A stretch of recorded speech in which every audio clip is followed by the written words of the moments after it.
Hey lovely people, have a beautiful day. అందరికీ నమస్కారం. అందాల లోగిలికి స్వాగతం. ఇప్పుడు మనం సహజ సమీరం అనే కథను విందామా? రచించిన వారు ఉమాబాల చుండూరు గారు. ఇక కథలోకి వెళ్తే, అనంతరామ్కి ఏం చేయాలో అర్థం కావడం లేదు. కొడుకు సమీర్ నందాని చూస్తుంటే. కొడుకు 9వ తరగతి చదువుతున్నాడు. మిగిలిన అందరి పిల్లల్లా ఉండడం లేదు. ఒక ఆట లేదు, స్నేహితులు లేరు. మొబైల్ ఫోన్ చూడడు, టీవీ చూడడు. మొత్తానికి ఈ కాలపు పిల్లల్లా లేడు. అందుకనే అనంతరామ్కి వ్యథగా ఉంది. కొద్దిగా వివరంగా తెలుసుకోవాలంటే గతంలోకి వెళ్ళాలి. అనంతరామ్ తండ్రి విశ్వనాథ్ గారికి అనంతరామ్ కాకుండా ఒక కూతురు. ఆయన అమలాపురం దగ్గర ఒక చిన్న పల్లెటూరులో teacher. Anantharam software engineer. Anantharam తండ్రి శిక్షణలోనే ఇంటర్ తర్వాత ఎంసెట్లో కోచింగ్ తీసుకున్నాడు. తండ్రి ఒకటే చెప్పాడు అనంత్కి, నువ్వు ఇంటర్లో నీ సబ్జెక్ట్ని పర్ఫెక్ట్గా ఉంటే చాలు. ఏ పేజీలో ఏముందో తెలిసేటంతగా చదవాలి. ఎక్కడ నుండి ప్రశ్న ఇచ్చినా జవాబు ఇచ్చేయట్టు. ఇక ఎంసెట్ పద్ధతి తెలుసుకుంటే చాలు. నీకు నా మీద నమ్మకం లేకపోతే నిన్ను తప్పక కాకినాడలో కానీ విజయవాడలో కానీ కోచింగ్ సెంటర్లో జాయిన్ చేస్తాను.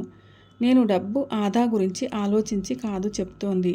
నా మీద నమ్మకం, నీ మీద నమ్మకం, అంతే. ఆలోచించు అని.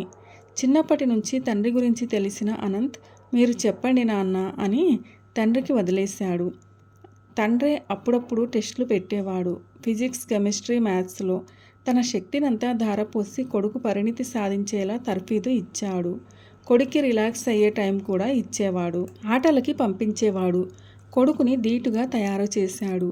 కాకినాడ సెంటర్ కాబట్టి అక్కడే హోటల్లో ఒక రూమ్ తీసుకొని ముందు రోజే వెళ్ళి అక్కడుండి మర్నాడు కొడుకు చేత పరీక్ష రాయించారు.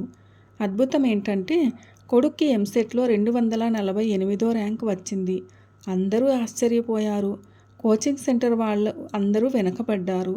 వాళ్ళ దగ్గర చదివినట్టు చెప్తే లక్షల్లో డబ్బులు ఇస్తామని కూడా ఆశ పెట్టారు. విశ్వనాథం గారు ససేమిరా ఒప్పుకోలేదు. కొడుక్కి హైదరాబాద్ ఉస్మానియాలో ఫ్రీ సీట్ వచ్చింది. అనంత్ ఇంజనీరింగ్ కంప్లీట్ చేశాక గేట్ ఎంట్రన్స్ పరీక్ష రాసి సీట్ తెచ్చుకుని చెన్నైలో ఎంటెక్ చదివాడు.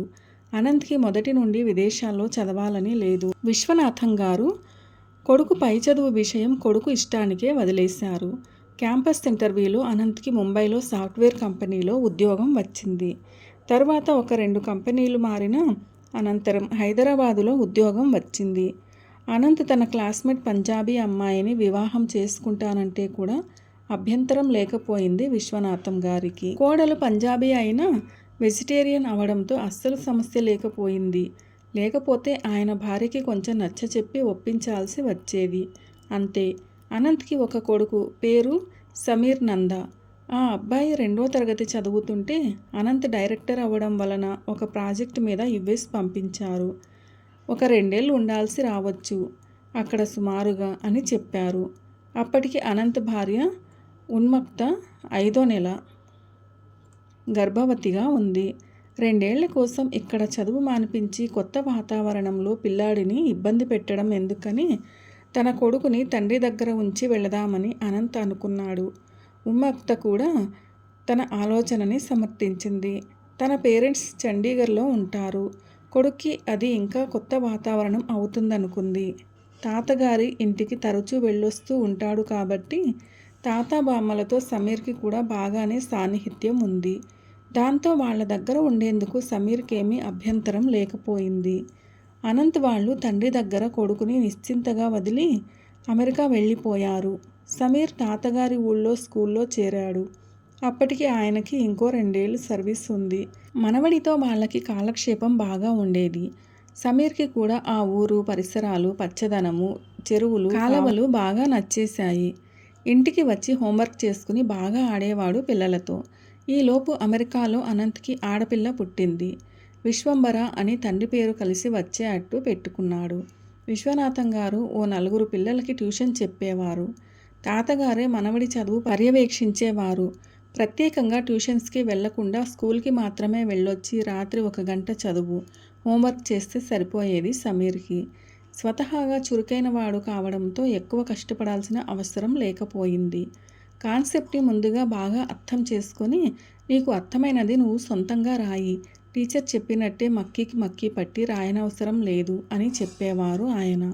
చిన్ని చిన్ని కథల పుస్తకాలు ఇంగ్లీష్ తెలుగులో ఉన్నవి తెచ్చి ఇచ్చేవారు చదవమని.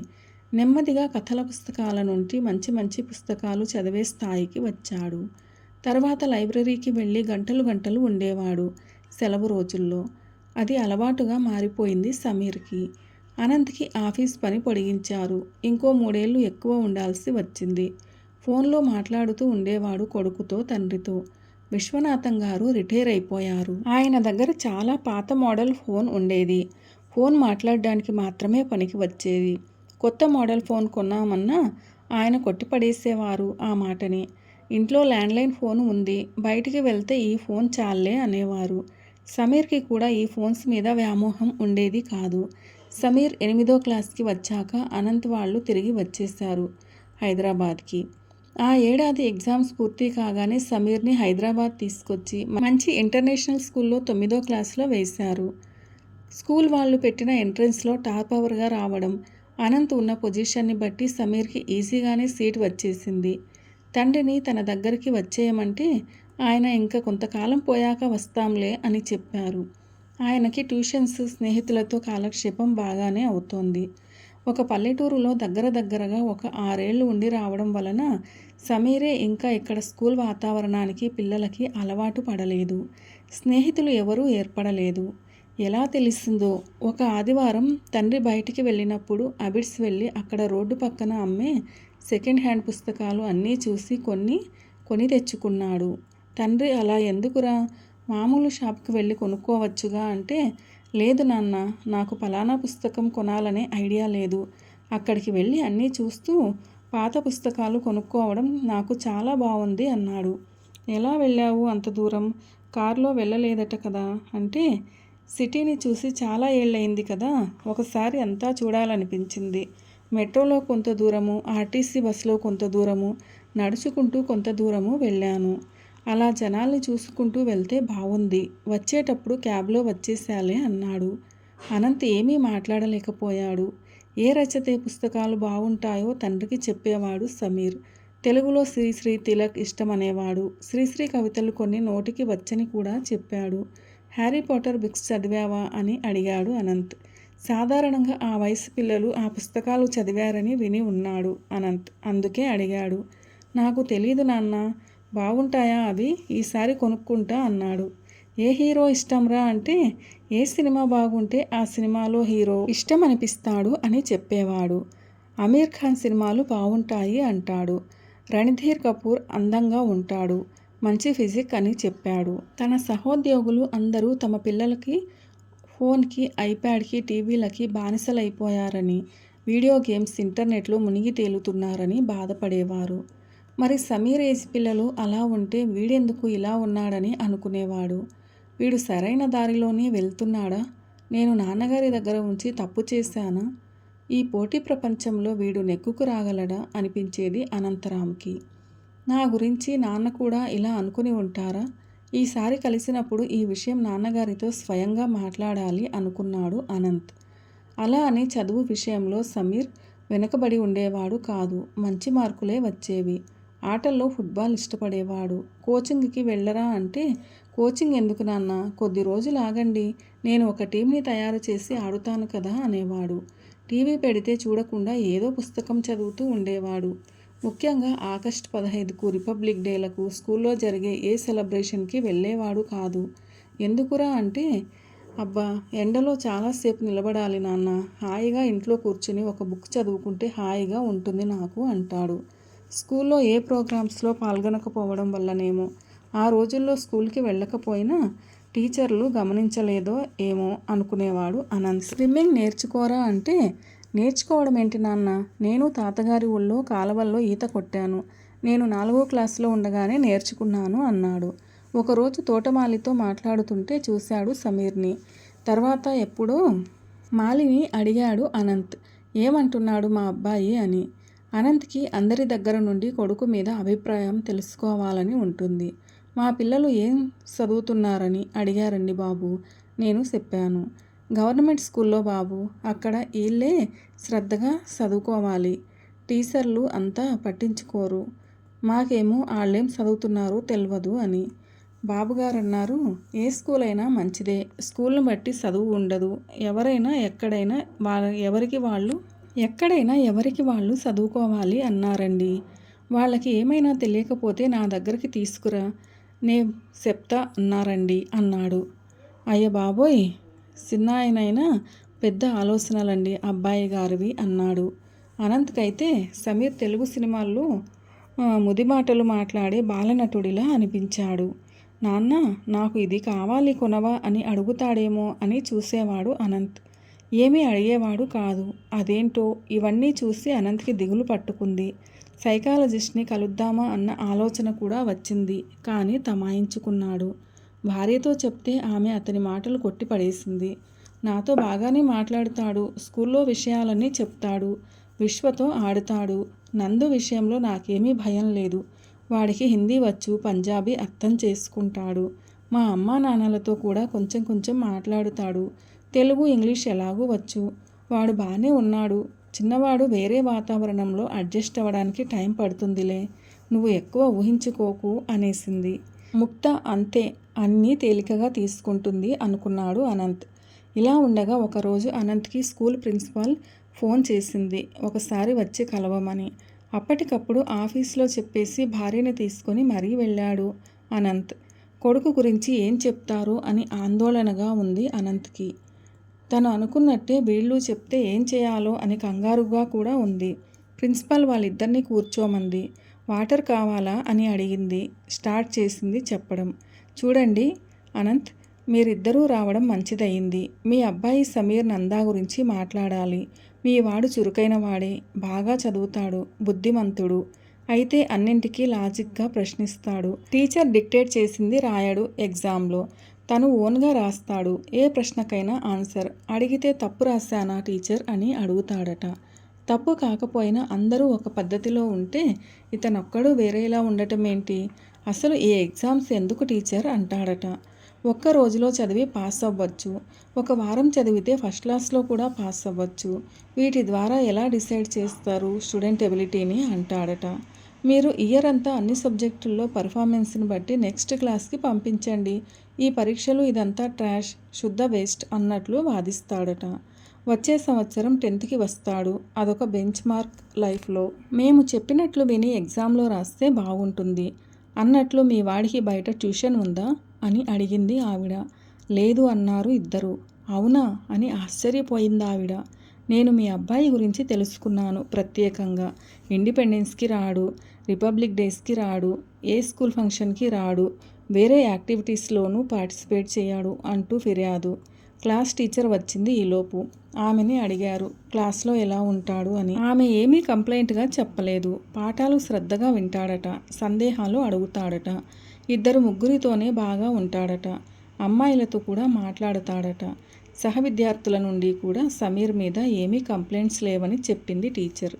కాకపోతే తక్కువ మాట్లాడతాడని, అందరిలా అల్లరి చేయడని కూడా చెప్పింది. అయితే మ్యాథ్స్ చెప్పే టీచర్ని స్కూల్ వాళ్ళు తీసేశారట. అది తెలిసి సమీర్ ఇద్దరు ముగ్గురు అబ్బాయిలతో వచ్చి ప్రిన్సిపల్ని అడిగాడట ఎందుకు ఆమెని తీసేశారు అని. ఆమెని లీవ్ వేకెన్సీలో తీసుకున్నారట. క్వాలిఫైడ్ కాదట. క్వాలిఫైడ్ కాకపోతే ఏమైంది, బాగా చెప్తున్నారు కదా, మాకు బాగా అర్థమవుతున్నాయి, ఆమెని ఉంచండి అని అడిగాడట. మాకు కొన్ని రూల్స్ ఉంటాయి, పిల్లలకి చెప్పాల్సిన అవసరం లేదు, ఇలా అడగడం సరికాదు అంది ఆవిడ. అనంతరాంతో పాటు ముక్తా కూడా చెప్పింది. లేదు మేడం, మేము మా అబ్బాయికి నచ్చ చెప్తామని. ప్రిన్సిపల్ క్లాస్ టీచర్ని వెళ్ళిపోమ్మని, మీతో అసలు ఇంకో విషయం, ముఖ్య విషయం మాట్లాడాలి, అందుకే పిలిచాను. ఈ మధ్య మా స్కూల్లో ఒక సంఘటన జరిగింది, జరగకూడనిదే. మా స్కూల్లో మేల్ పీటీ టీచర్ ఒక 10th క్లాస్ అమ్మాయితో మిస్బిహేవ్ చేశాడట. ఆ టైంలో మీ సమీర్ ఆ రూమ్కి వెళ్ళాడట బాల్ తీసుకోవడానికి. ఆ టీచర్ ఇద్దరిని బెదిరించారట ఈ విషయం ఎవ్వరికీ చెప్పొద్దని.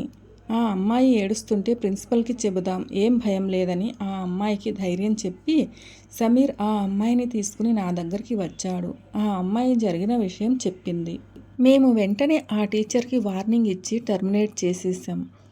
నెక్స్ట్ డే ఆ అమ్మాయి పేరెంట్స్ని పిలిచి జరిగింది చెప్పి పోలీస్ కంప్లైంట్ ఇవ్వొద్దని, మా స్కూల్ పరువు పోతుందని ప్రాధేయపడ్డాం.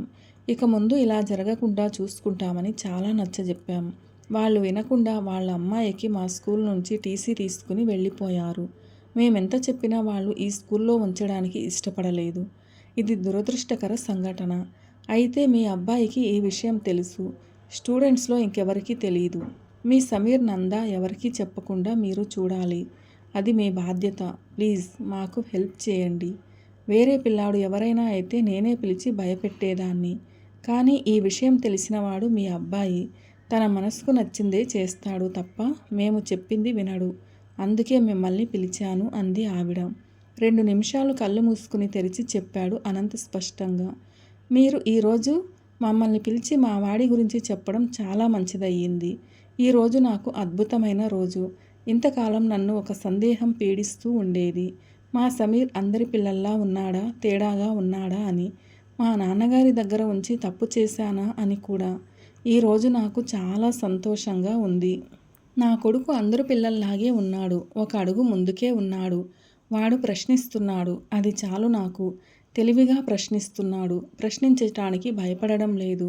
అన్యాయాన్ని కూడా ఎదిరించగలడు. ఇంకొంచెం పెద్దదైతే ఎంతో కొంత సమాజానికి మంచి చేస్తాడు. సమాజానికి ఉపయోగపడతాడు. వాడు ఈ పోటీ ప్రపంచంలో బతకగలడా అనుకున్నాను. హాయిగా బతుకుతాడు. ఇప్పుడున్న విద్యా వ్యవస్థలో తోటి పిల్లలతో సమానంగా పోటీ పడలేకపోవచ్చు. పర్వాలేదు. వాడే అనేక మంచి మార్గాలు వెతుక్కోగలడు. గౌరవంగా బతకగలడు. ఆగస్ట్ 15కి, జనవరి 26కి జెండాలు పట్టుకుని స్కూల్కి వస్తేనే దేశభక్తి ఉందని, దేశానికి ఏదో చేస్తారని అనుకోవడం తప్పు. ప్రశ్నించే ఆలోచన, ధైర్యం ఉన్నవాడు చాలు సమాజానికి. నాకు ఎంతో భరోసా వచ్చింది. నేను వాడిని మా నాన్నగారి దగ్గర సరైన వయసులో ఉంచి మంచి పని చేశాను. నా కొడుకుని సానపెట్టి వజ్రంలా చేసి నా చేతిలో పెట్టారు నాన్న. దాని విలువ నాకు ఇప్పుడే తెలుస్తోంది. పోతే మీరు మా అబ్బాయితో ఏదో చెప్పొద్దని మమ్మల్ని చెప్పమంటున్నారు. సారీ. తప్పుని తప్పని చెప్పకు అని నేను చెప్పను. వాడంతట వాడు మర్చిపోయి ఊరుకుంటే సరే. కావాలంటే మీ స్కూల్ నుంచి తీసుకుపోమ్మంటే తీసుకుని వెళ్ళిపోతా. వాడిని ఏ స్కూల్లో వేసినా చదువుతాడు అనే నమ్మకం నాకు కలిగింది. ఫైనల్గా ఒక విషయం చెప్పి ముగిస్తా. ఇక్కడ చెప్పడం అవసరం. అమితాబ్ బచ్చన్కి 17 ఏళ్ళప్పుడు బయట ఒక అమ్మాయితో మాట్లాడుతుంటే అమితాబ్ బచ్చన్ తల్లి స్నేహితురాలు చూసి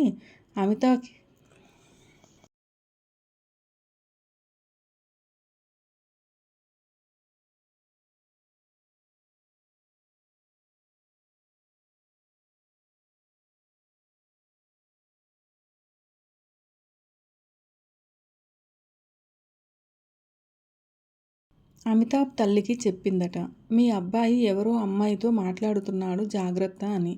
అది విని అమితాబ్ తల్లి తేజీ బచ్చన్ గారు అన్నారట, థ్యాంక్ గాడ్ 16 ఏళ్ల అబ్బాయి ఎలా ఉండాలో అలానే ఉన్నాడు అని. ఈ మధ్య ఆయన ఒక ఇంటర్వ్యూలో తన తల్లి గురించి చెప్తే విన్నాను. ఇప్పుడు నాకు కూడా తెలిసింది. మా అబ్బాయి అందరూ అబ్బాయిల్లాగే ఉన్నాడు, మరింత పరిణతితో. వాడిని నేను అర్థం చేసుకోలేకపోయాను. కిటికీలో నుంచి వస్తున్న చల్లని సహజమైన సమీరాన్ని గుర్తించి ఆస్వాదించకుండా గది తలుపులు మూసేసి కూర్చుని ఉక్కిరి బిక్కిరి అవుతున్నాను అనవసరంగా. మీరు మా అబ్బాయి గురించి చెప్పి నాకు చాలా సహాయం చేశారు. నమస్తే అని ప్రిన్సిపల్ ఆశ్చర్యంగా చూస్తుండగా భార్యతో బయటికి అడుగు వేశాడు. అతని నడకలో కొడుకు భవిష్యత్తు పైన ఎంతో నిశ్చింత కనిపిస్తోంది. ఉమాబాల చుండూరు గారు రచించిన సహజ సమీరం అనే ఈ కథ ఎలా అనిపించింది? మీకు నచ్చిందా? నచ్చినట్లయితే వీడియోను లైక్ చేయండి. మీ ప్రియమైన వారందరికీ షేర్ చేయండి. అలాగే మన ఛానల్ను సబ్స్క్రైబ్ చేసుకోవడం అస్సలు మర్చిపోవద్దు. వీడియోను చివరిదాకా చూసి కథను పూర్తిగా విన్నందుకు ధన్యవాదాలు. ఈ కథపైన మీ విలువైన అభిప్రాయాలను కామెంట్ సెక్షన్లో తప్పకుండా తెలియచేయగలరు. మరిన్ని మంచి కథల కోసం స్టే ట్యూన్ అందాల లోగిలి. See you all in another video. Till then keep smiling and be happy. A very special thanks to the story writer Umabala Chunduru గారు for this wonderful and amazing story Sahaja Sameeram.